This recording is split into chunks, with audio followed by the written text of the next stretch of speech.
Priyanka ji Canada से। राधे राधे गुरुजी, आपके चरणों में दंडवत प्रणाम। गुरुजी, श्री जी की कृपा से 1 साल हो गया जब से हम दोनों पति पत्नी आपको पूरा दिन जब भी थोड़ा भी समय मिलता है रोज सुनते हैं। तब से हमारी जिंदगी ही बदल गई। हमने मांस मदिरा सब कुछ छोड़ दिया। गुरुदेव, मेरा मन मुझे बहुत आनंद देता है जब श्री जी की कृपा से हम गरीबों और जरूरतमंद लोगों की सहायता करते हैं। तो क्या गुरुजी सिर्फ दिल से लोगों की मदद करने से भगवत प्राप्ति हो जाएगी? हो जाएगी, लेकिन उनमें भगवत भावना, अपने में कर्ता भाव नहीं कि मैं बहुत धनवान हूं, मैं सुखी हूं, तो मैं इन गरीबों बेचारों को देता हूं। इससे पुण्य कर्म बनेगा, भगवत प्राप्ति नहीं होगी। इसी में वो मेरे भगवान कितने कृपालु हैं, इन रूपों में आकर मुझे सेवा दे रहे हैं, पक्का भगवत प्राप्ति हो जाएगी, पक्का भगवत प्राप्ति हो जाएगी। देखो, हम बंधे किसमें हैं समझना है, स्वसुख वांछा में। प्राणों का पोषण, देह का पोषण, इंद्रियों का पोषण और मन के अनुसार विचरण संसार के भोगों में, यही बंधन है, यही बंधन है। जब हम प्राप्त सुख सुविधा का भगवत भाव से दूसरों को समर्पित करते, तो दीयम वस्तु गोविंदम तुभ्यमेव समर्पय, आपकी दी हुई वस्तु आपको समर्पित है, इससे भगवत प्राप्ति होती है। अपनी वस्तु जब हम दूसरे को देते हैं तो उससे पुण्य होता है, वो कई गुना बढ़ के मिलेगा। 100 की जगह आपको 10,000 मिल सकता है, लेकिन भगवत प्राप्ति नहीं हो सकती, वो शुभ कर्म बना। लेकिन भगवत प्राप्ति के लिए भगवत भाव आवश्यक है। जैसे माता पिता की सेवा, परिवार की सेवा, सब आ सकते हैं उसी में, इससे थोड़ी भगवत प्राप्ति होती है।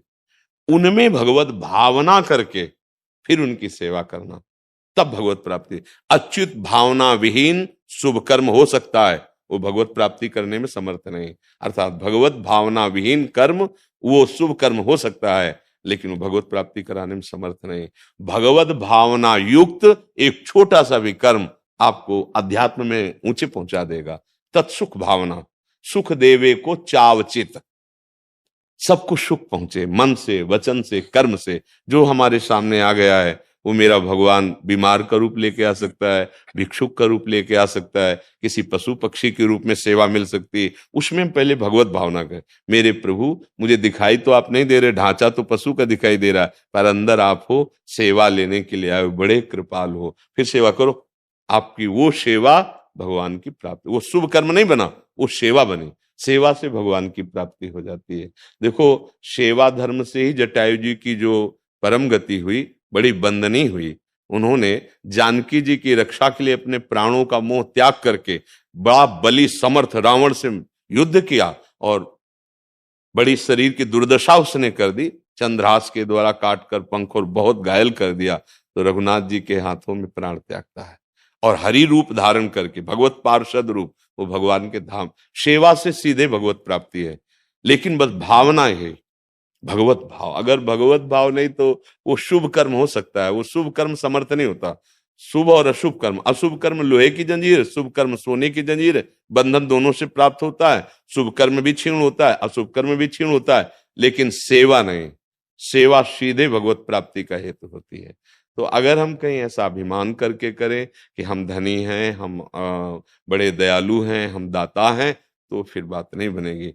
भगवान कहते हैं अद्वैष्टा सर्वभूतानां मैत्रा करुण एव च, करुणा करो पर निर्ममो निरहंकारा, ममता रहित होकर, अहंकार रहित होकर, ये भगवत प्राप्ति का स्वरूप है।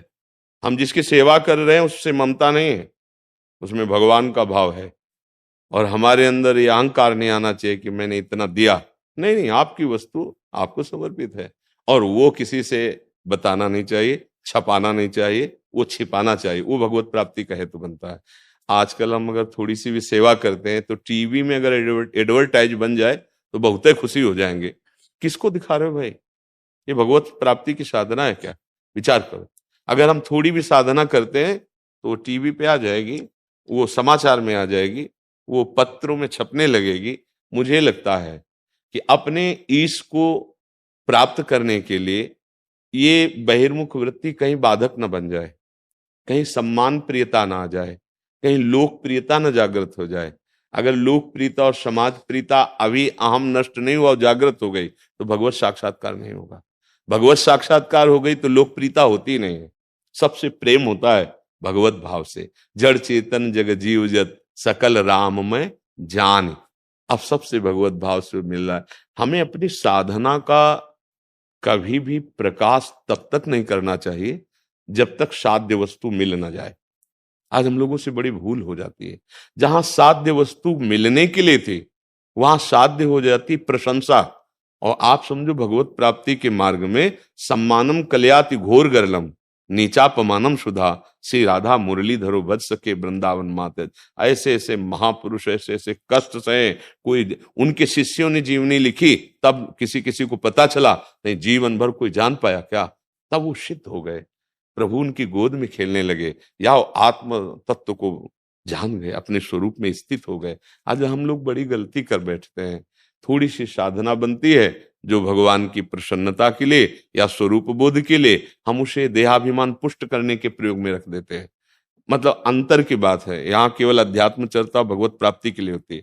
आपने जो व्रत लिया, जो अनुष्ठान लिया, किसको दिखाना चाहते हो? क्या भगवान सर्वज्ञ नहीं है? क्या आप भगवान के लिए नहीं कर रहे हो? तो ये छिपाने की वस्तु होती है। ऐसे ऐसे महात्मा जन हुए हैं, इतना कठोर भजन तप करते हुए, और जो हड्डी हड्डी, हम यही वृंदावन की बात करें, श्रीधर महाराज और रात्रि में जब जाते थे ना, तो पहले वो ये दैन्य होकर ये कहते थे, हम लोग नई अवस्था के थे, महात्मा आप कृपा करो, भजन नहीं बनता, हम तो राधा रानी के सहारे पड़े, रात दिन भजन में डूबे हुए, कभी कोई जान नहीं पाया। इतना गमछा और भिक्षा की झोली, छड़ी कमंडल, और कुटिया में उनके मच्छरदानी लगी थी, हाथ चला जाए मच्छर की बात क्या, ऐसी पुरानी मच्छरदानी, रात दिन भजन में डूबे, दे भाव रहित महापुरुष। और जब कोई संत पहुंच जाए, आप सब आशीर्वाद दो, भजन तभी लगता कि गुरु स्वरूप 80-90 वर्ष की अवस्था, हम नए नए जवान साधकों से कैसे ऐसे प्रणाम करते, कहते आप सब कृपा करो भजन बन जाए। क्या दैन्यता, क्या स्थिति। आज हम लोग क्या करते हैं, थोड़ी साधना हुई, थोड़ा अनुभव हुआ, हम प्रकाशित करने लगते हैं, हम पूजने लगते हैं, हम अपना सम्मान प्रिय बन जाते हैं। नहीं नहीं, वस्तु तत्व के बोध के लिए ये बहुत बड़ा जाल हम अपना खुद रच रहे हैं, फंसने का, मुक्त होने का नहीं। ये वेश, ये उद्देश्य, चाहे वो गृहस्थी में हो चाहे विरक्ति में हो, भगवत प्राप्ति के लिए मानव देह है। हमें निरंतर भजन परायण रहना है, दिखावा छू नहीं जाना चाहिए। अच्छा, 4 लोग प्रशंसा कर देंगे, क्या होगा? होगा क्या इससे? सच्ची बताते हैं, यदि अंदर आत्मानंद की अनुभूति नहीं हुई तो विषयानंद के बिना जी नहीं सकते।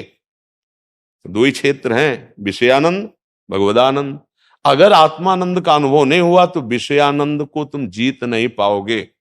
धृति जो रसेंद्रिय और जनेंद्रिय को अपने वश में कर ले, वो आत्मबोधवान में ही जागृत होती है या भगवत प्रेमी महात्मा में जागृत होती है। तब तक डरना चाहिए समाज से, क्योंकि हमारी क्षमता नहीं है कि इनके आकर्षण को, इनके सम्मान को हम सह सके। हमारा देहाभिमान पुष्ट हो जाएगा। उपासक सावधान रहकर निरंतर भजन परायण, भजन ही जीवन है। बिल्कुल ये समझो, एक ही बात केवल भजन। और जब भगवान आपका यश विस्तार करेंगे ना, तो कभी पोस्टर बैनर छपवाने नहीं पड़ते। जब पुष्प में सुगंध आ जाती है तो भौरे अपने आप आने लगते हैं।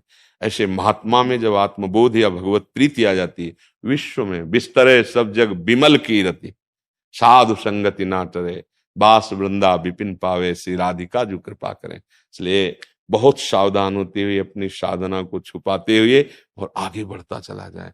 जब तक आंख से आंख ना मिले तब तक धोखा हो सकता है। जब गुरु तत्व में स्थित हो जाए या अपने लाड़िले से, देखो काकभूषुंड जी को उपदेश करते हैं निर्गुण ब्रह्म का लोमस जी, वो क्या कहते, बार बार काट के यही कह देते, नहीं नहीं, एक बार मैं प्रभु के चरणों का साक्षात्कार करूं फिर आपसे ये ब्रह्म की वार्ता सुनूं। गुस्सा आ गई और साफ दे दिया, काक की तरह बीच में ऐसे काट देता है बात। जा काक, कोई फर्क नहीं, कोई फर्क नहीं। सर झुकाया, प्रणाम किया और श्याराम चल दिए। बुलाया, इतनी ऊंची स्थिति और वरदानों की झड़ी लगा दी। तो वही बात, सेवा दान पुण्य की भावना मत करो, सेवा की भावना करो। सब में भगवत भाव से, भगवान की द्वारा दी हुई वस्तु से हम भगवान की सेवा करें तो वो भगवान अपने आप को दे देते हैं। और जब अपनी वस्तु मान के देते हैं तो उसका लाभ मिलता है, पुण्य मिल जाता है।